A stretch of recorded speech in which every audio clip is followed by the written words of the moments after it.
assim trazer essa reflexão, já antes da gente passar aqui para o PP, né? Para a gente entender a nossa responsabilidade aqui.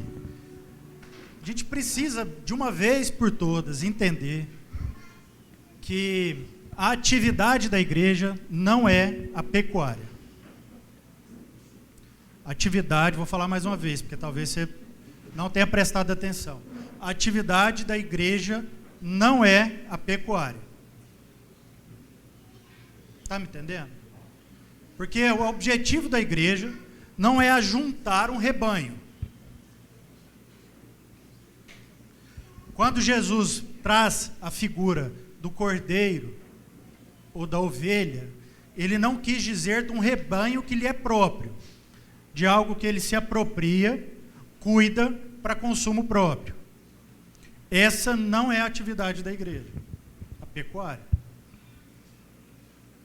A atividade da igreja, do corpo de Cristo, é, sendo corpo dele, ser manifestado Cristo na vida das outras pessoas. Então, ou seja, são aqueles que, conduzidos pelo sacerdote, que é o cabeça, serão manifestações de quem? Do sacerdote. Então você senta aqui não para ser ovelha. Amém? Porque tem muita gente que gosta desse lugar.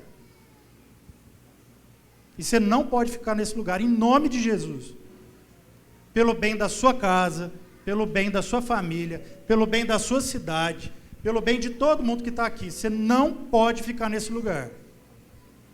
O quanto antes, você tem que se alimentar, sair desse pasto verdejante, para poder caminhar no vale do sombra da morte, para poder chegar e sentar na mesa dos seus inimigos, tendo cumprido o propósito da sua vida, de ser luz onde não há luz. Porque senão a gente vai continuar cantando aqui sobre esperança, como o Raul começou aí, cantando sobre esperança, mas sem a gente entender o que é a esperança do mundo. A gente vai continuar achando que é a volta de Jesus que vai dar esperança para o mundo. Mas é a vida de cada um aqui que dá esperança no mundo. Porque vivem como Jesus viveu. Amém? Amém. Obrigado, meu irmão. Quero aproveitar e queria chamar o Diogo aqui para sentar com a gente, né? Ele está querendo fugir. Deus é um Deus trino, então vamos sentar em 3 aqui. Amém. Bom dia, igreja. Para quem não me conhece, eu sou o Pedro Paulo, mais conhecido aí como PP, né? Pedro Paulo, meu filho também, o pessoal me conhece. Esposo da Laís. Tem um bom tempo que eu não sento aqui com esses irmãos. Por isso, eu me senti na necessidade, né? De estar aqui apresentando.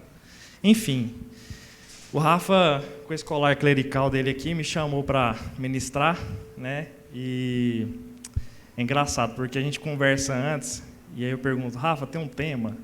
Ele, cara, não, é o seguinte, nós vamos orar e vamos estudar cada um separado, e lá na hora o Espírito vai lá e vai falar. Eu, beleza, é isso aí mesmo. Que bênção, né? E eu quero contar um testemunho mesmo, né? Porque bateu mesmo totalmente com o que a gente está vivendo aqui, o que eu li, o que eu estudei, o que eu orei.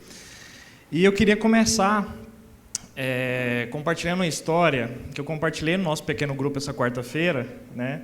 História de um reverendo, aproveitar que meu irmão aqui está de colar, reverendo alemão que viveu no século XX, chamado Dietrich Bonhoeffer. Acredito que muitas pessoas aqui conhecem, já ouviram falar desse nome. Bonhoeffer foi um pastor que viveu no século XX na Alemanha, muito proeminente, um missionário, alguém muito importante, com muita presença na sociedade, fazia muita diferença na sua geração, mas que foi contemporâneo do sistema nazista.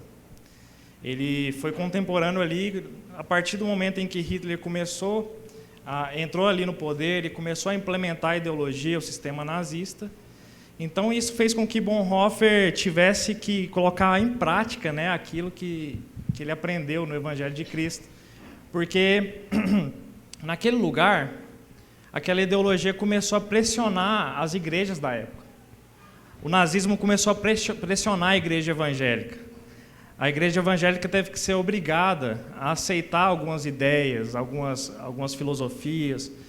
E a igreja evangélica alemã cedeu. Ela cedeu a essas ideias. A igreja evangélica alemã começou a ter algumas ideias, como, por exemplo, eliminar o Antigo Testamento por conta dos judeus. A igreja evangélica começou a considerar os judeus como uma raça inferior. A igreja evangélica começou a considerar a raça ariana como uma raça superior. E Bonhoeffer, como um bom cristão, ele não aceitou esse tipo de pensamento, esse tipo de ideia. E ele resistiu. Então, assim, vocês podem imaginar o que acontece com quem resiste a um sistema como aquele, né? Porque, assim, é muito fácil, às vezes, a gente falar de nazismo hoje, né? Quando a gente não está inserido nessa realidade. Mas imagina para vocês um pastor evangélico com uma comunidade inserido num país com um pensamento, com um sistema como o nazismo. Quão complicado isso não deveria ser, o quão confuso isso não poderia ser, o quão difícil isso não poderia ser. Enfim, o pastor, o reverendo Bonhoeffer, começa a resistir a esse sistema nazista. Ele resiste até onde conseguiu, sempre resistindo. Ele foi convidado, educadamente, a se retirar de Berlim. Ele foi convidado a se retratar por muitas coisas que ele falava. Ele foi convidado a fazer muitas coisas que ele não aceitou fazer. Então, ele vai lá e cria a igreja confessional, né? Essa igreja confessional era uma igreja que reunia nos porões e pregava o evangelho de Cristo. Pregava que nós somos irmãos, que não há distinção de raça. Para a época, isso era um absurdo falar isso, né, abertamente, que não há distinção de nada. Então, ele começou a se reunir nesses porões e começou a ser perseguido pela Gestapo, pela polícia alemã. Começou a ser pressionado de todos os lados, começou a sofrer pressão do governo, pressão de Hitler. E, com o caminhar dessa resistência, Bonhoeffer foi convidado, mais uma vez educadamente, a ir para um campo de concentração, como um conspirador. No campo de concentração, Bonhoeffer ele escreveu uma de suas maiores obras, chamada O Discipulado. O Discipulado, toda vez eu esqueço, O Discipulado. E é muito interessante, a gente faz esse comparativo com o apóstolo Paulo, né? Na prisão, o cara, ele sentindo todas as pressões de todos os lados, é um cara que resiste, é um cara que ama, é um cara que cuida, é um cara que escreve cartas. Então, naquele lugar, ele produziu várias obras.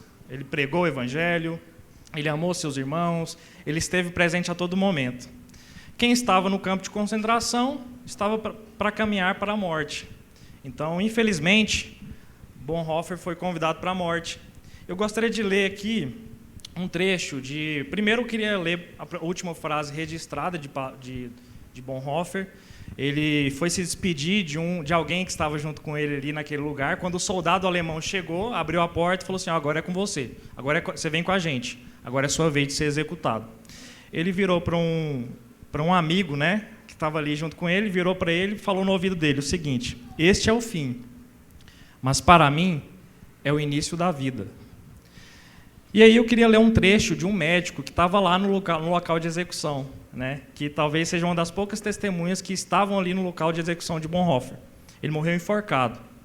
E aqui esse médico diz o seguinte: bem cedo, na manhã de 9 de abril, Bonhoeffer, Wilhelm Canaris, Hans Oster e mais 4 outros conspiradores foram enforcados no campo de extermínio de Flossenbürg.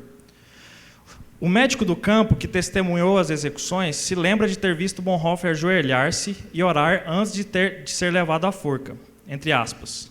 Eu fiquei profundamente comovido pela maneira com a qual aquele homem amável orava. Tão devotado e tão certo que Deus ouviria sua oração, ele escreveu. Naquele lugar de execução, ele novamente fez uma pequena oração e então subiu os degraus para a forca, corajoso e sereno. Nos quase 50 anos em que trabalhei como médico, creio que eu jamais vi um homem morrer tão completamente submisso à vontade de Deus. Eu queria concluir aqui a história do Bonhoeffer e fazer um link aqui com a palavra de Deus. Então, todo mundo, se quiser abrir a Bíblia lá em Atos, no capítulo 4. Atos, capítulo 4, a partir do versículo 23. Vou tomar água aqui.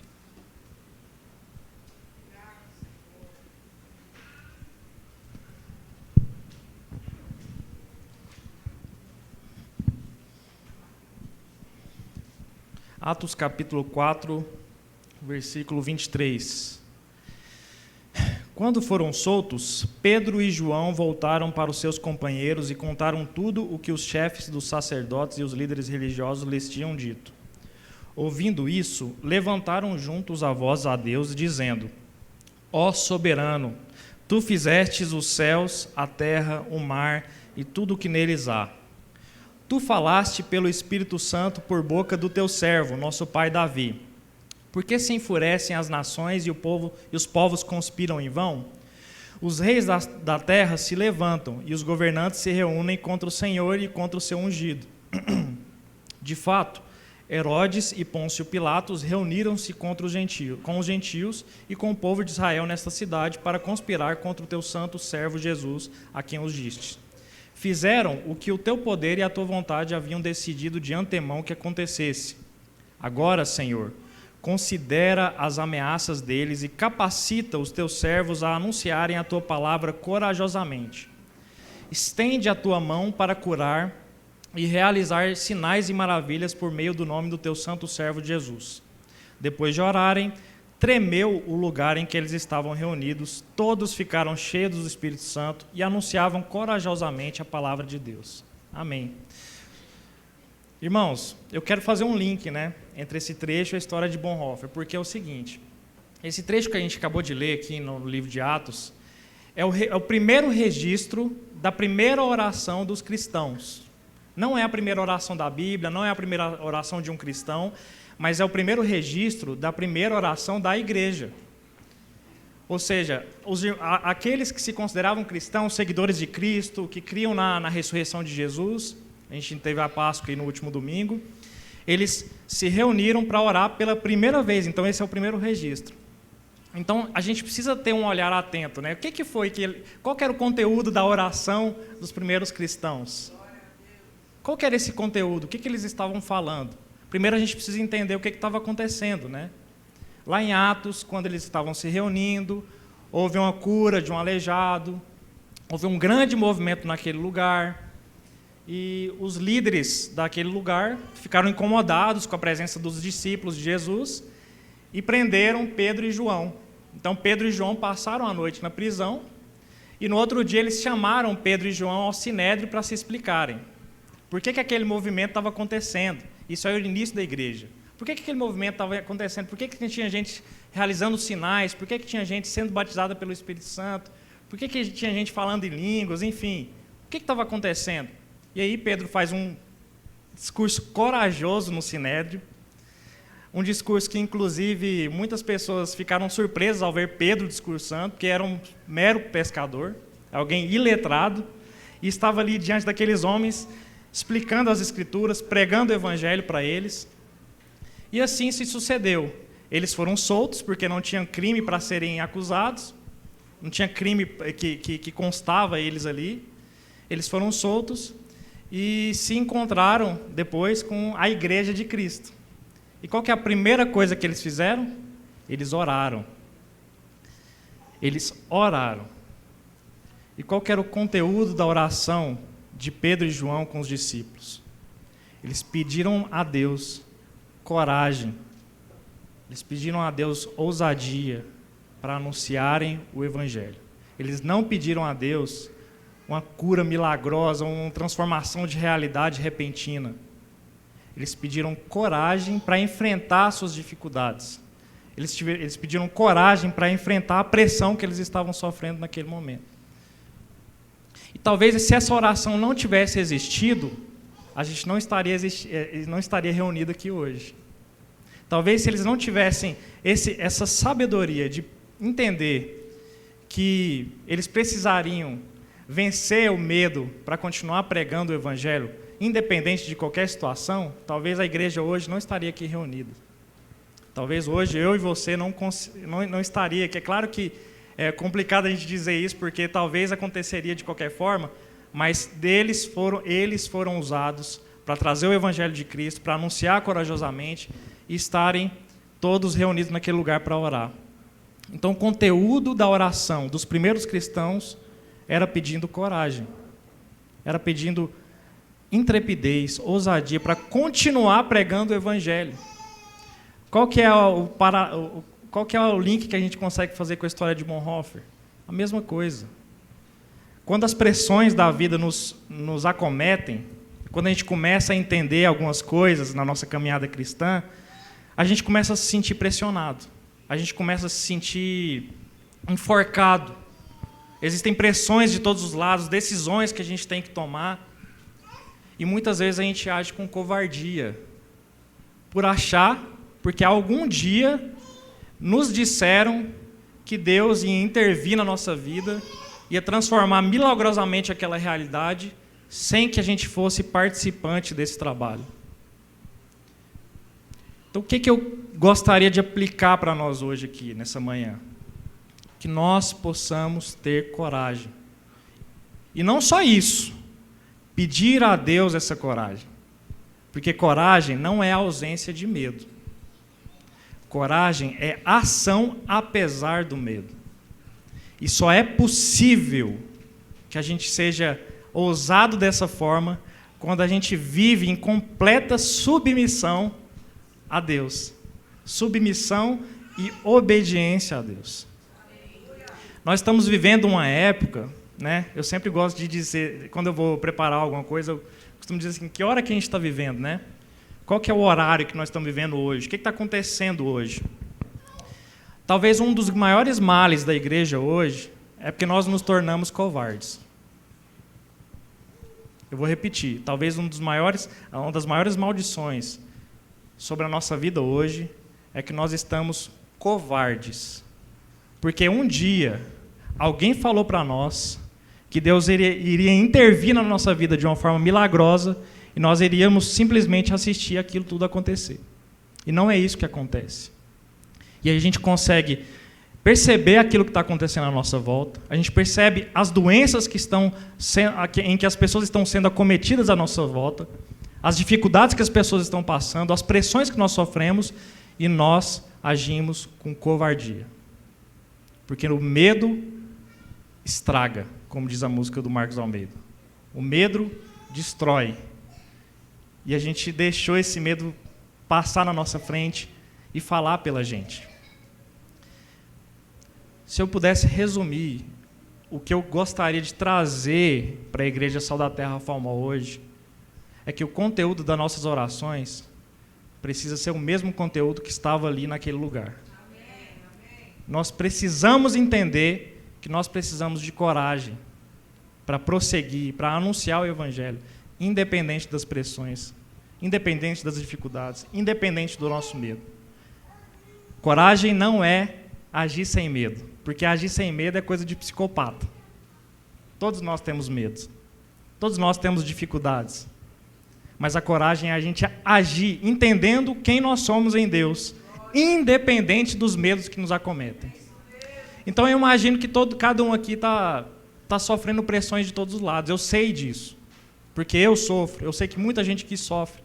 Muita gente aqui está precisando tomar uma decisão muito importante na sua vida. Muita gente aqui está diante de várias decisões para serem tomadas. Muita gente aqui não sabe mais o que fazer. Já procurou várias igrejas, já passou por vários locais. E Deus está te mandando dizer hoje que você peça a Deus coragem para prosseguir. Que você peça para Deus hoje, em submissão a Ele, para que você não seja mais covarde. Que esse ciclo de covardia acabe na sua vida. Deus nos chamou para vivermos de deslocamento. E quando Deus nos pressiona, talvez seja a maior bênção que Ele pode nos dar. Porque Ele está fazendo com que a gente tome uma decisão e que a gente comece a caminhar. E os nossos irmãos estão precisando de nós. Muitas pessoas estão precisando de nós. E a gente está se calando. E a gente está ficando calado. Porque nós temos medo. Porque nós temos dificuldade. E a gente deixou esse medo corromper nosso coração. E a gente olha para a vida de Bonhoeffer, que viveu o sistema nazista. Que resistiu até o final. E foi submisso até o final.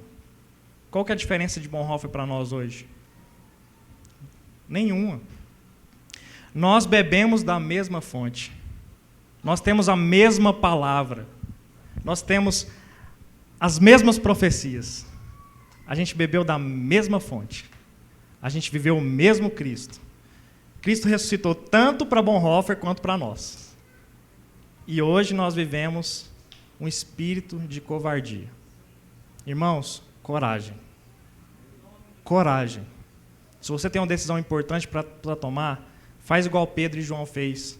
Ore, peça a Deus discernimento e tenha coragem para prosseguir. Amém? Eu gostaria que meus irmãos fizessem o complemento. Eu queria complementar. Fui pego mais ou menos de surpresa, mas eu acho que essas surpresas o Espírito Santo vai costurando e acredito que ele tem algo a acrescentar através aqui de mim. E nós falamos de Dietrich Bonhoeffer, que foi um filósofo. Nós falamos sobre um pescador simples, que foi Pedro.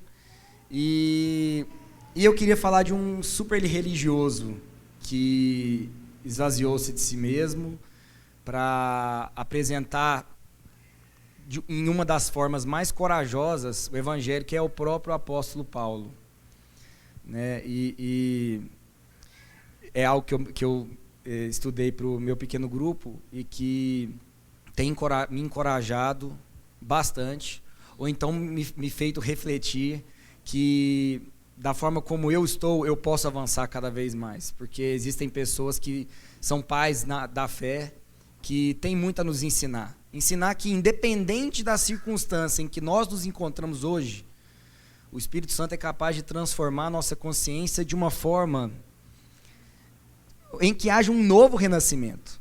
Para quem não conhece Paulo, ele não era nem chamado de Paulo, era chamado de Saulo, Saulo de Tarso. Saulo de Tarso era um jovem compenetrado em aprender sobre o Deus que lhe foi ensinado. Era o Deus de Abraão, o Deus de Isaac, o Deus de Jacó. E ele formou em primeiro lugar na escola, não sei nem se poderia ser chamada de escola fariseia de teologia, mas ele formou com louvor. Ele era reconhecido como o jovem mais, vamos dizer assim, conservador possível nas leis das Escrituras. E a palavra de Deus vem citar Saulo naquele episódio onde ele está presente no apedrejamento de Estevão. Estevão era outro jovem também, né? Era ali um jovem assistindo o apedrejamento de outro jovem. Estevão estava ali cheio do Espírito Santo, não vai ter nem tempo de eu falar sobre isso, mas ele na sua defesa no Sinédrio, ele vem e fala um dos discursos, né, talvez mais evangelísticos que existem aqui nessa palavra, algo cristocêntrico, que aponta a lei de ponta a ponta, que vem apontando para Jesus. E no final, já recebido o veredicto da morte, porque apedrejamento era sinônimo de morte, era um dos tipos de morte, ele, recebendo as pedradas, ele suplica, olha para os céus e suplica, né? Ele vê Deus ali no seu esplendor e ele pede para que o Senhor pudesse perdoar aquelas pessoas, porque eles não sabiam o que eles estavam fazendo. Então você vê um jovem, um jovem, eu não vou chamar de menino, porque tem gente de 50 anos que é menino, e a última coisa que esse jovem era aqui era menino.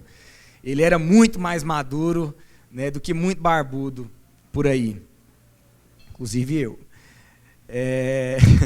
Com certeza eu gostaria de chegar na maturidade de Estevão para ter essa mansidão de ser Cristo independente da circunstância. E Saulo estava ali recebendo as túnicas, né? As pessoas tinham vestes pesadas, então para elas ficarem mais soltas para dar as pedradas, eles soltavam as túnicas aos pés de Saulo. Eu imagino que Saulo estaria até ali coordenando aquele ato, né? Então, era ensinar, pode entregar sua túnica para Saulo, toma sua pedra e vai lá matar o irmão. E esse era Saulo. Saulo, depois daquilo, todos os crentes que haviam crido em Jesus, eles saíram de Jerusalém, com exceção dos apóstolos. Então os apóstolos ficaram em Jerusalém, todo mundo foi embora. E Saulo começou uma ferrenha, ele coordenou uma ferrenha perseguição aos cristãos da época. Então, por quê? Porque ele cria que eles estavam blasfemando o Deus dele. Era isso, a motivação do coração dele, naquilo que ele cria, ele estava fazendo certo. De jeito nenhum que eles vão blasfemar o meu Deus. Então eu vou perseguir aquela igreja porque eles estão, enfim, blasfemando ao extremo. E no caminho de Damasco, um tempo depois, Jesus aparece, né, cega o olho de Saulo, depois se revela para Saulo.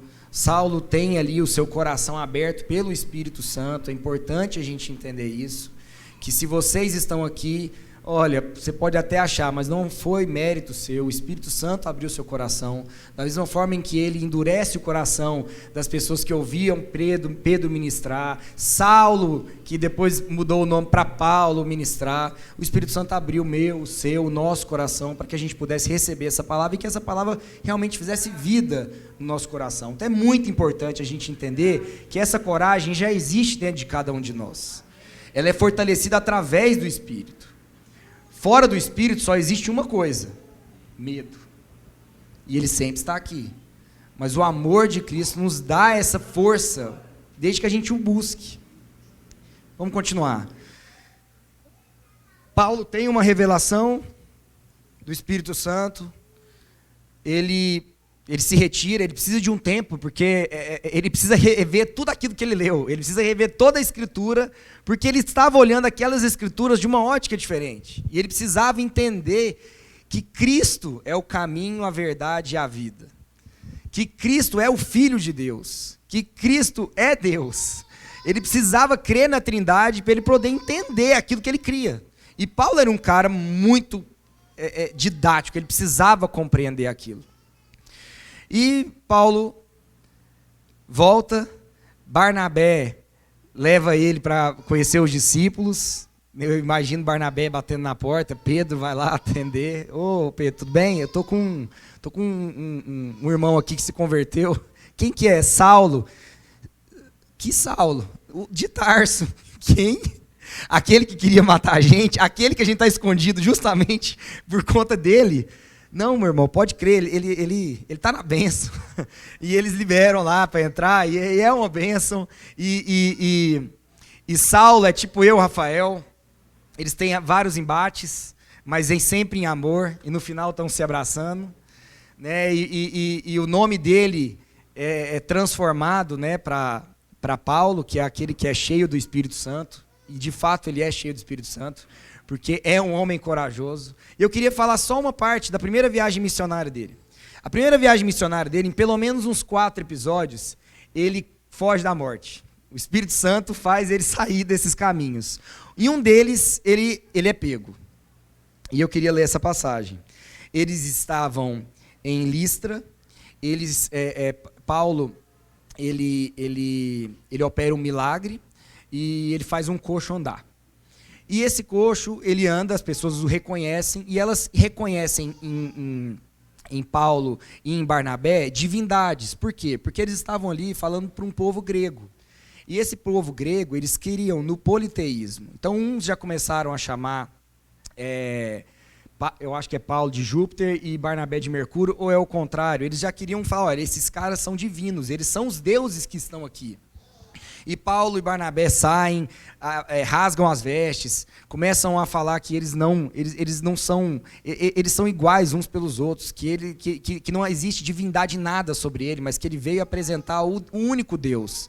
O Deus que é Mercúrio, o Deus que é Júpiter, o único Deus, Pai de todos nós. E ele vem, ministra essa palavra, quer que esse povo deixe de crer que nele existe algum mérito, mas que é naquele que ele vem apresentar que existe todo o caminho, a verdade e a vida.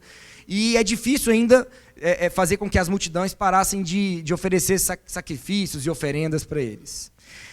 Só que numa multidão que é sempre maleável, os fariseus chegam, conseguem transformar a motivação do coração dessa multidão, e essa multidão não em minutos ou horas, aqui não relata, eles saem de amados para odiados. E a mesma multidão que estava ali beijando, sacrificando aquilo que tinha mais de precioso dentro de casa, chamando eles de deuses, agora estão loucos para apedrejá-lo até a morte. E aqui a gente vai ler essa passagem, que fala assim: sobrevieram, pois, judeus de Antioquia e Icônio, e instigando as multidões, e apedrejando a Paulo, arrastaram-no para fora da cidade, dando-o por morto. Rodeando-o, porém, os discípulos, levantou-se e entrou na cidade. No dia seguinte, partiu com Barnabé para Derbe. E, tendo anunciado o evangelho naquela cidade e feito muitos discípulos, voltaram para Listra, e Icônio e Antioquia, fortalecendo a alma dos discípulos, exortando-os a permanecer firmes na fé e mostrando que, através de muitas tribulações, nos importa entrar no reino de Deus.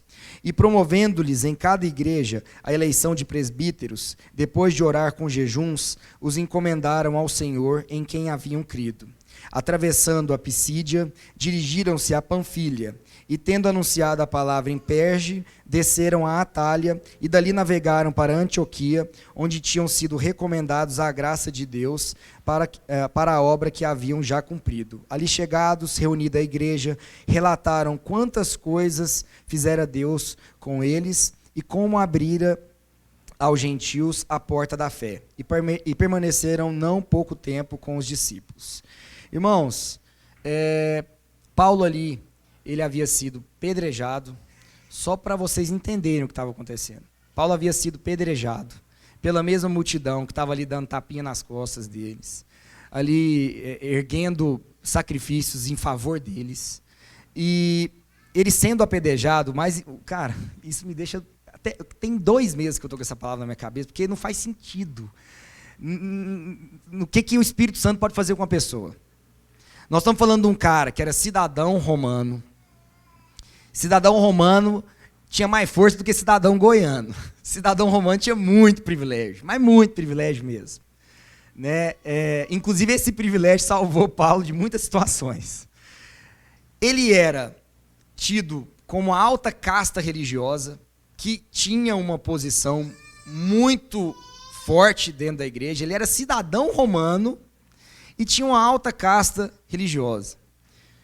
Cara, ele sabia por o caminho que ele estava indo. Ele abandonou aquilo tudo para mudar de lado e resolver ser apedrejado, passar por qualquer tipo de situação, ser preso em condições que o pior momento do ser pago não chega nem aos pés da prisão que ele recebeu em Roma. E ele é apedrejado até a morte. Ele não morreu por um milagre, mas se você lê essa passagem aqui, a multidão apedrejou ele e achou que ele estava morto. Arrastou ele para fora de Listra. Então, imagina, Paulo semi-morto, ali com certeza desmaiado, todo ensanguentado, ele é arrastado para fora da cidade, e os discípulos chegaram lá para, creio eu, velar o corpo. E Paulo acorda. Paulo deve ter acordado numa situação, assim, de UTI, totalmente deliberado. Paulo vai, é acolhido pelos irmãos, e aqui a palavra diz que no dia seguinte, não foi um mês depois, foi no dia seguinte, ele vai para Derbe. Derbe fica a mais ou menos 60 quilômetros de Listra, a pé,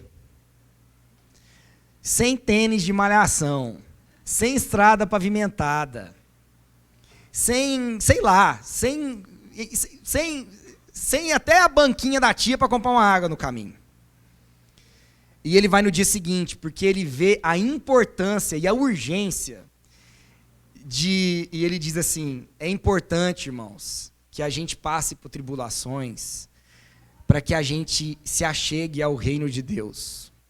O reino de Deus não existe, ele existe após, né, a nossa vida terrena aqui, mas ele já está no meio de nós. Se nós queremos viver o reino de Deus, nós temos que vencer o medo. Nós temos que crer que o Espírito Santo nos dá condições, porque sozinho ele não estava. E esse irmão aqui me fez refletir algo que eu não tinha pensado. Porque às vezes a gente pensa que Paulo conseguiu andar esses 60 quilômetros sozinho. ele foi carregado em muitos momentos. Ele não estava sozinho. Ele só conseguiu chegar em Derbe porque ele estava com os seus irmãos, que puderam carregar ele. Jesus, ao subir no Getsêmani, ele fez questão de subir com os irmãos. Talvez, Jesus poderia não ter entregue a sua vida naquele monte se ele tivesse subido sozinho. Mas de uma coisa eu tenho certeza: o Espírito Santo tocou no coração de Jesus para que no momento mais difícil da vida dele, que ele estivesse com 3 pessoas que ele fosse lembrar por quem que ele estava morrendo. Porque talvez se ele estivesse sozinho, ele ia ver a árvore, ele ia ver lá um monte, mas ele não ia ver o motivo com que ele estava fazendo aquilo tudo. Amar os seus irmãos. Então os irmãos podiam estar dormindo, os irmãos podiam estar lá, mas os irmãos estavam lá, para que Jesus não esquecesse por que ele estava ali em cima. Isso é obediência ao Espírito Santo. Irmãos, se Paulo estivesse sozinho, talvez ele não estaria nem vivo. Não caminhem sozinhos. Não existe coragem na solidão. Talvez Bonhoeffer não teria feito se ele não estivesse naquele campo. Porque se ele estivesse no conforto do seu lar, o livro poderia até sair. Mas a entrega do seu coração, creio eu que não. Porque se o nosso Deus, ele não habita só, é Pai, Filho e Espírito Santo, se em todo momento um corpo é um corpo, a cabeça fora do corpo é morta, tudo é morto, tudo é morto. Quem somos nós de acharmos que a gente vai dar conta sozinho? Eu acho muito legal a gente falar de pequeno grupo, porque se essas palavras estão sendo construídas em pequeno grupo, elas estão sendo construídas em ambientes corretos. Elas estão sendo construídas em comunhão. Porque a palavra só, ela é morta. O Espírito não habita em mim, ele habita em nós. Ele só é comunicado quando eu tenho algo a dizer para alguém. Ou o contrário. Então eu queria fortalecer os irmãos, porque Saulo, ele caminhou sozinho até conhecer Jesus. Depois que ele conheceu Jesus, meus irmãos, antes ele estava rodeado de pessoas. Agora ele está em família. Paulo habita em família. Saulo habita na solidão. Como que nós estamos habitando? A nossa vida é contábil? Porque se ela não for contábil, irmãos, essa coragem não vai existir. Ela não vai existir. Um pai é corajoso quando ele se entrega em favor da família.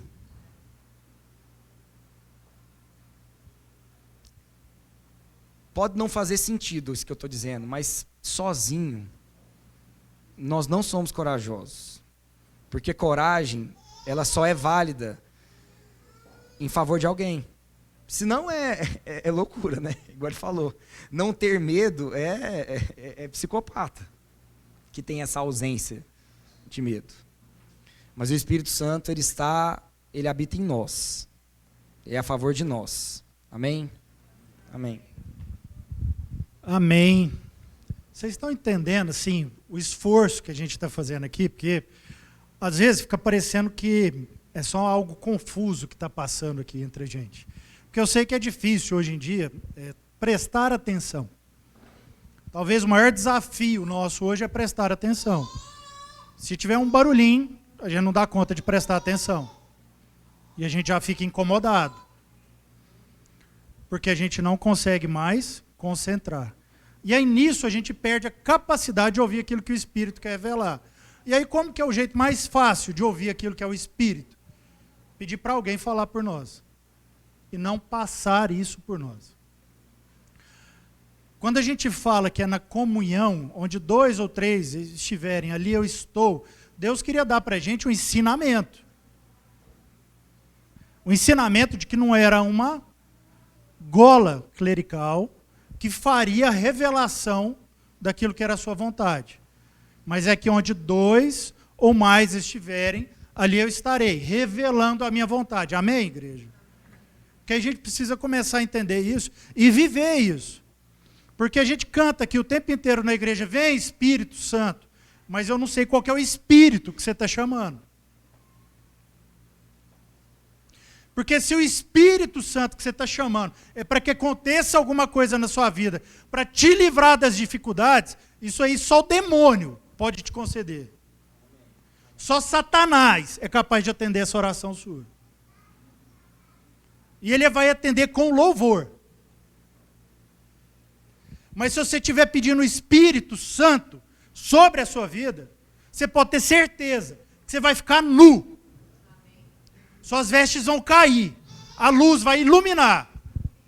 E toda a sua vergonha será exposta. Para quem? Para a família. Para a família.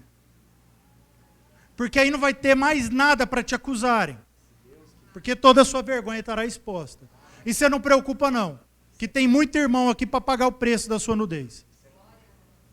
Só que você pode ter certeza que nada vai ficar no escuro.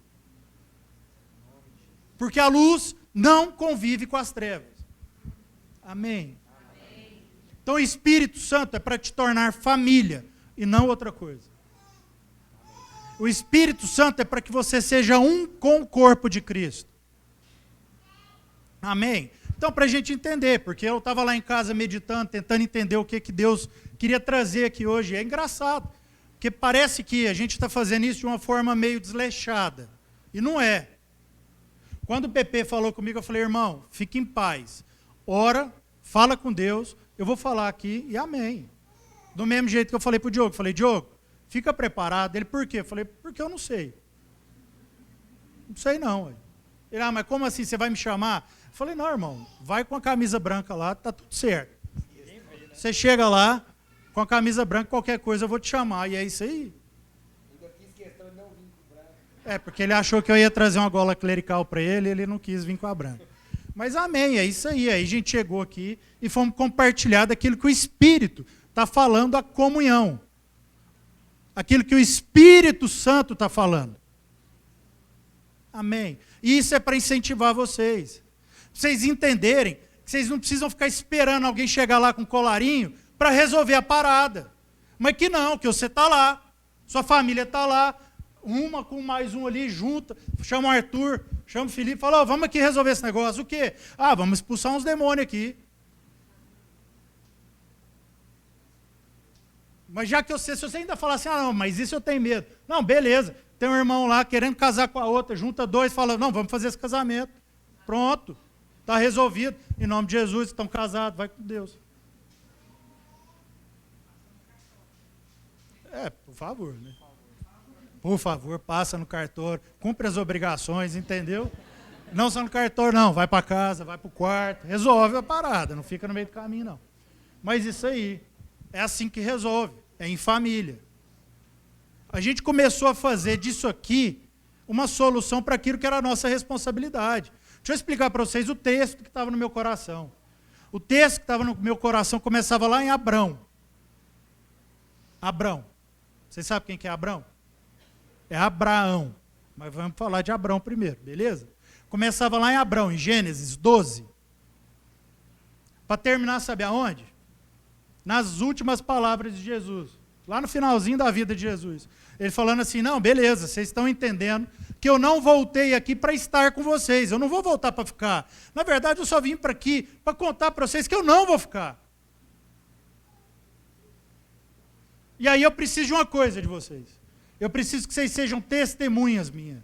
Eu preciso que vocês façam parte desse corpo do qual eu sou cabeça. Sabe para quê? Para dar testemunho, desde Jerusalém até os confins da terra.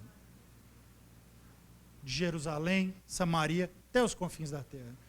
E aí Jesus vai usar alguns. Vai usar Pedro, um pescador. Um cara bem atrapalhado. Um cara que, assim, se precisasse de um preparo, Pedro não servia para nada. Porque, assim, tudo que ele precisava fazer, ele deu trabalho. Mas era um cara com o coração certo. E Pedro foi entendendo ao longo do caminho. Assim como ele foi usar Estevão. menino para dar testemunho daquilo que é o seu espírito, a sua família. E assim como ele vai usar Paulo, um improvável. Um cara que está lá fazendo tudo contra, ele vai e chama, fala, não, cai para dentro que agora você é uma testemunha minha. Por quê? Cada um para o seu propósito. Pedro para Jerusalém, Estevão às vezes para chegar até Samaria. E Paulo para onde? Para os confins da terra. E onde que isso começa? Ah, é com Paulo? Isso começa com Pedro? Isso começa aonde? Em Abrão. O pescador pregando para os religiosos. É o pescador pregando para os religiosos e os religiosos pregando para os não religiosos. Que isso era um contrassenso na época, que vocês não fazem ideia. Então, assim, o Espírito Santo, ele dá uma direção, é muito legal. É eu estar aqui em cima, do lado do PP e do lado do Rafael. Isso é muito, assim... Eu queria fazer uma pergunta, e eu queria que, assim, não precisa levantar a mão, não, porque nós estamos em família. Quem aqui tem vergonha de orar quando alguém vai levantar alguma oração? Eu imagino que, assim como eu, muitos de vocês têm essa vergonha de orar. Gente, para quê? Porque o discurso não vai ser bonito? Eu tenho certeza que se você tem vergonha, o seu testemunho vai ser muito importante. Com todas as suas falhas e imperfeições semânticas do reino de Deus. Mas, o testemunho que você vai dar, pedindo para orar, vai ser muito significativo. Exerça isso. Se exponha. Isso que é ficar nu. Exponha suas falhas. Não tem problema. Não tem problema. Aliás, é vital. Porque talvez você comece a inspirar outras pessoas dentro da sua casa que qualquer um pode orar. Tanto que isso é importante. Qualquer um pode orar. Qualquer um pode ministrar. Qualquer um. Qualquer um. Qualquer um. E Deus está chamando você. Todo mundo aqui tem o Espírito Santo. Todo mundo aqui tem essa glória, essa gola clerical. Quem aqui entende que não é filho de Deus? Ninguém, né? Então todo mundo aqui é pastor, gente. Todo mundo aqui tem condições de cuidar da sua família. Entendendo que o Rafael e o PP são minha família. Todo mundo aqui tem condições de cuidar daqueles que Deus chamou você para olhar. Amém? Então nós não estamos aqui numa pecuária, mas nós estamos aqui na reunião dos vaqueiros. Certo? Amém. A gente às vezes pensa que para Deus nos chamar a gente tem que estar aqui, né, sentado. Mas eu sei que cada um aqui, se não já entendeu, vai entender qual que é o seu lugar. Quem que é o povo que Deus te entregou? Quem que é o povo que Deus está te dando na mão para você cuidar? E às vezes você fica esperando alguém resolver esse povo por você. E Deus está esperando para que você entenda que é você a resposta para um povo. Amém. Amém? E até para a gente concluir, que eu sei que a gente já está avançado na hora aí, essa é uma das razões porque a gente fala tão pouco aqui sobre recurso financeiro. Porque a gente não quer formar uma comunidade de ovelhas para servir uma família. E que a gente vai ter que ficar lembrando ela da carne que ela tem que sustentar. Ou da lã que ela tem que doar. A gente não está aqui para isso. A gente está aqui para formar pais. E na formação paterna, a conta paga não é uma condição exclusiva para alguns. Mas é para todos. Porque qualquer um que é pai não deixaria o seu filho passando fome. Então, está fora de cogitação a gente ter problema com recurso. Amém? E aí, assim, a gente precisa entender isso, porque aí não é sobre o que o outro pode fazer, mas é sobre o tudo que eu posso entregar. E aí é por isso que a gente não fala de uma regra. Ah, entregue tanto. Não, a gente fala, você entregue tudo. porque um pai morre pela sua família. E aí eu queria trazer Abrão para a gente entender, porque Abrão foi levado de uma condição para outra. Abrão, quando Deus encontra Abrão, o nome Abrão quer dizer de um pai valoroso, um pai que tem virtude. Mas ele é levado para uma outra condição, de pai de muitos filhos. Porque Abraão não seria pai somente de Isaac e de Ismael. Ele seria pai de muitos filhos. E talvez vocês não saibam, mas ali é o primeiro momento onde Deus conta na história, no seu tempo. É Abraão. Abraão a gente pode datar. A gente pode dizer, ele nasceu de tanto a tanto. Porque ali Deus começou a falar da sua história através de nós. Antes, Deus estava falando dos princípios das coisas, das origens das coisas.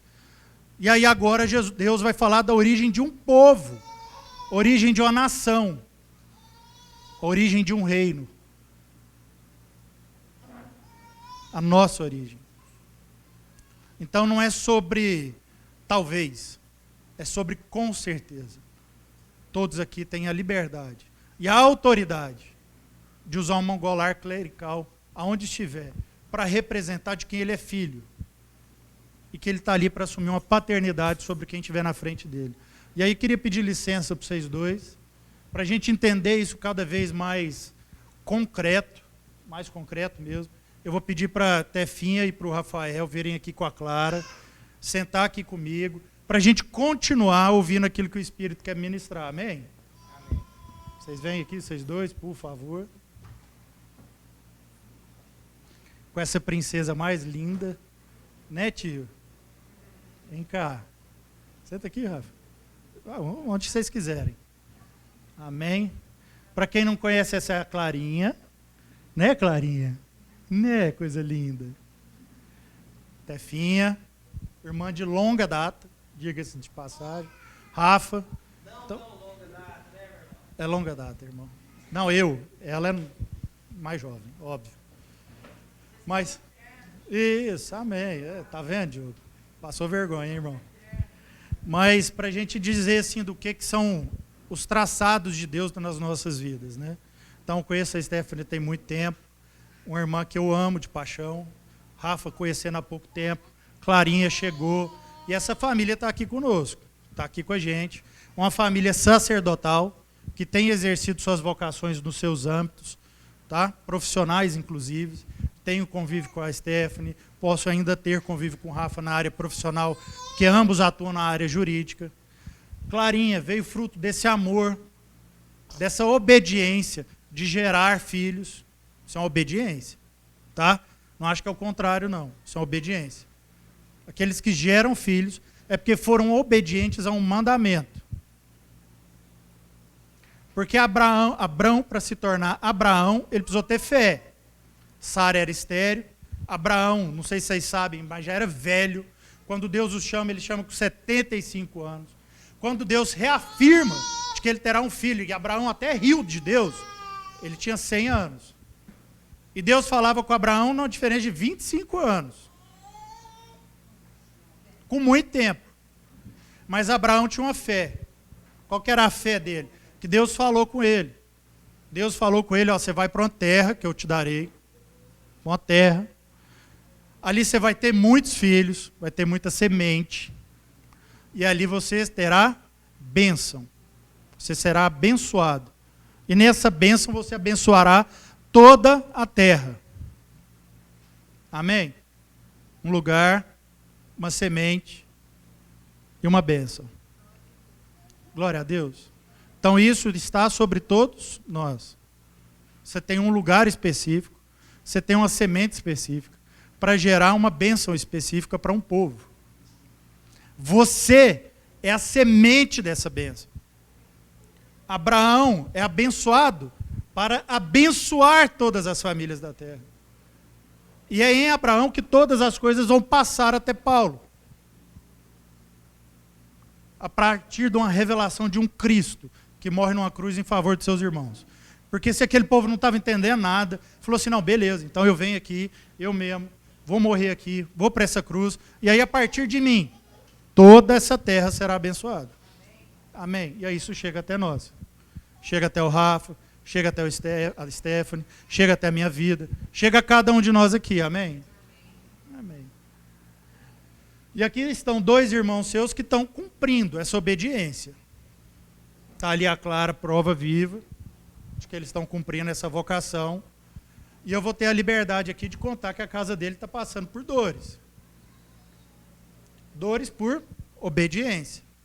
Se nós estamos aqui hoje, se nós somos filhos de Deus, é porque um irmão, um primogênito, enfrentou uma cruz para ser testemunha de vida em favor nosso. Amém? Então aqui estão 2 irmãos de vocês que estão enfrentando uma cruz para ser testemunha viva do amor de Deus e de que isso é o amor. Então eles perderam uma gestação agora, e aí eu queria que a gente pudesse dar o testemunho para eles de que nós entendemos a mensagem que Deus veio falar aqui hoje.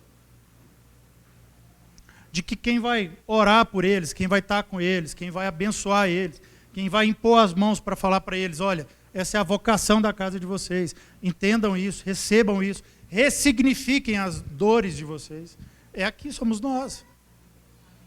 É esse povo aqui. Então eles não vão ficar sozinhos.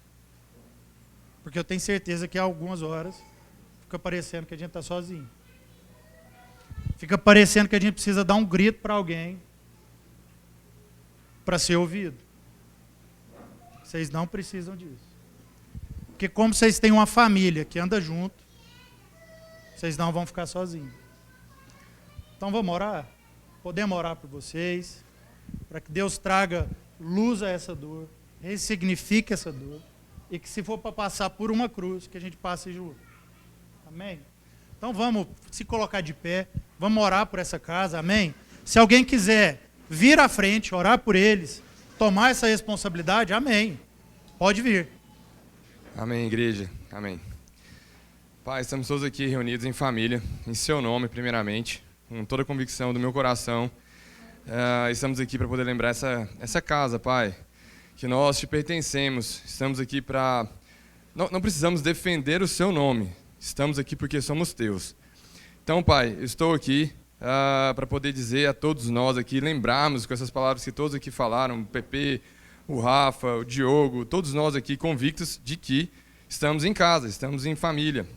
Estamos todos juntos e unidos aqui pelo mesmo propósito, revelar a glória de Deus. Com certeza, Pai, eu não sei o porquê nessa casa aqui veio acontecer essa dor, mas com total convicção eu sei que é para que nós entendamos, cresçamos, possamos, em sabedoria, entender qual processo o Senhor quer que nós passamos juntamente com eles, para que nós possamos vir a revelar, vir a poder aprender e nos tornar também aquilo que o Senhor quer que sejamos, como Abraão, para que nós tornamos o outro, digamos, Abraão, mas na nossa chave, na nossa bênção que nós temos que deixar para todos, né? Então, Pai, que aqui nós, em família, possamos entender que essa formação não foi só no ventre, é uma formação também dos pais, é uma formação também da família, é uma formação dos irmãos. Então, Pai, quando o Senhor gera um fruto, um filho dentro de um ventre, com total certeza, eu tenho absoluta convicção disso, que o Senhor não está formando somente um filho, o Senhor está formando os pais, que todos nós somos seus filhos. Então, o Senhor está formando o contexto, o Senhor está formando todos aqueles que estão ao redor desse fruto, Pai. Então, mas não consigo entender a razão mesmo dessa dor, assim. Mas eu sei que é para que nós possamos aprender, para que nós possamos estar aqui unidos em família. E eu quero, Pai, dizer que conte comigo, conte conosco. Eu tenho certeza que essa casa aqui tem total possibilidade de absorver, de chorar junto, de ajoelhar junto, de orar juntos.